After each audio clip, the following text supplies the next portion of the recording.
നിങ്ങൾ പുസ്തകങ്ങളെ ഇഷ്ടപ്പെടുന്നവരാണോ?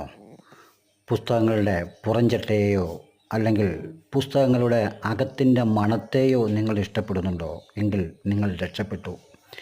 കാരണം പുസ്തകങ്ങൾ ഒരു അനുഭവമാണ്. ഇത് കേവലം ഒരു വ്യക്തികളുടെ ജീവചരിത്രങ്ങളോ മറ്റൊന്നുമല്ല, ഒരു കാലഘട്ടത്തിൻ്റെ ചരിത്രങ്ങളാണ്.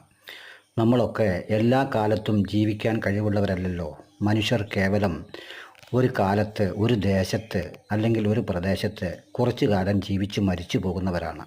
അതിനാൽ നമുക്ക് എക്കാലത്തെയും ജീവിക്കാൻ കഴിയില്ല. അപ്പോൾ ആ കാലങ്ങളെ നമുക്ക് അനുഭവവേദ്യമാക്കാൻ ഈ പുസ്തകങ്ങൾ മാത്രമാണ് നമുക്കുള്ളത്. ഓരോ വ്യക്തികളുടെയും അനുഭവങ്ങൾ, അവർ ജീവിച്ച ചരിത്രം, ആ കാലഘട്ടം, നമ്മൾ ആ കാലഘട്ടത്തിലേക്ക് കയറി നിൽക്കുകയാണ് പുസ്തകം വായനയിലൂടെ നമ്മൾ ചെയ്യുന്നത്. അതിനാൽ വായന പ്രോത്സാഹിപ്പിക്കുക, വായിക്കുക, വളരുക.